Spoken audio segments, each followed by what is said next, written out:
I'm excited to show you something really cool. I'm going to show you some behind the scenes footage from Endeavorun's long run on Magnolia Drive. Magnolia Drive is a really famous long run location that was made famous by the book Running with the Buffaloes. The University of Colorado cross-country team goes there and does a lot of their long runs on this location. And you're going to hear from author and running coach Matt Fitzgerald. He's going to talk more about how to make the long run distance a little bit more approachable if you happen to struggle with pacing on the long run. And we'll also hear from Lydia Nader. She's a registered dietitian and the Running Retreats dietitian who helps us with all of our fueling and our food choices. So I hope you enjoyed this little behind the scenes look at what Endeavorun, here we go, got some swag on, what Endeavorun was up to over the last couple days, over this long weekend. And if you're thinking about joining us for our next retreat, you can learn more at endeavorun.com. Until then, enjoy the amazing views of where we were able to run, and hopefully one day we can run there together. It's long run day at Camp Endeavorun.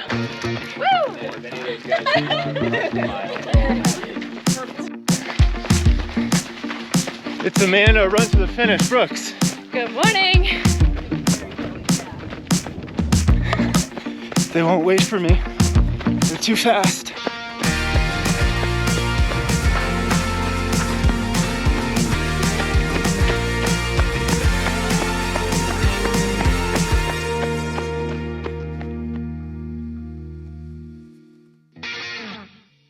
Not true. I could write an entire book about long runs. You know what? And yeah, I won't say everything there is to say about long runs, but there's a lot of different ways to do them. There are a lot of different ways to periodize them into your training. But one quick tip I will give you for long runs, I think will be something you can apply today. It's something I use with runners who struggle with their endurance. I call it the fastest mile last rule. It just means that your last mile, or if you're on the metric system, last kilometer of the long run has to be the fastest one of the entire run. And what that does is it just gets you thinking about pacing a little bit more and also thinking ahead. So much of pacing successfully in races and avoiding the late fade is just involves simply thinking ahead and not running too much in the moment, which generally the idea is it just gets you to slow down a little bit early on. Also, if you monitor heart rate data and you notice a significant decoupling between your heart rate and pace as you get later in runs, so your pace is the same but your heart rate's going up and up, up and up, you might be a good candidate for the fastest mile last rule today. So yeah, consider applying that today, especially since we're at very high altitude. There's nothing dangerous about running this high. I know people they hear the number and they're like, this is intimidating. Like, you're not going to keel over. You just have to run slower. And you might just have to be a little bit more conservative than simply going by feel. Like, pick a number. At this elevation, you're probably looking at 20 to 25 seconds per mile slower than your normal easy pace if you're a flatlander. So you maybe just start there, just check in, hold yourself to that. And then after a mile or two, you'll just have a feel for how much oxygen you're getting. And you can also adjust the distance of your run so that we've done a lot of activity. I know I was talking to Kia earlier, she's feeling it in her legs. So if that junk's already in there, just, make a plan for today's run that is sensible given the context. Because I know some people will say, I haven't settled on a distance, I'm just going to play it by ear. Well, think of this as, because it's an out and back, it's a little bit like doing an out and back swim from shore. You want to be absolutely sure when you turn around that you're going to get all the way back in. Don't turn around once you're too tired. Yeah. Yes, so turn around when you feel like you've got at least that much running left in you. And a big thanks to Bombas for sponsoring this video. They make some of my favorite running socks, and I especially love them because I bring them out here into the mountains all the time, and they are durable. They are rugged socks that are gonna last you for a while. And the other thing that I love about Bombas is that you buy a pair of socks and they're gonna donate a pair to the needy. So not only are you buying great running socks, but you're helping a good cause. So whether I'm trail running or I'm hiking, I know that my Bombas socks are gonna give me the protection that I need. And the other thing, besides just being durable, besides them donating a pair to the needy for every pair that you buy, is the fact that they're really attractive. These are great looking socks, and if I can be fashionable with my socks, while I'm being functional, while I'm helping those in need. I mean, look at these beautiful socks. Look at this, the stitching is incredible and the design is amazing. If I can do all that, then I know I'm doing great. So thanks again to Bombas for helping me put together this video and supporting our YouTube channel. If you want to try your own pair of Bombas socks, go to their website. Link is underneath this video in the description. And make sure you use code JASON to save 20% off. That's Jason for 20% off your order on the Bombas website. I'm here running with Lydia Nader. She's Endeavorun's registered dietitian. And we've been talking a lot about the importance of pre-run fueling and fueling during a long run. What if you just struggle with that? What if you can't get much down because your stomach feels like crap?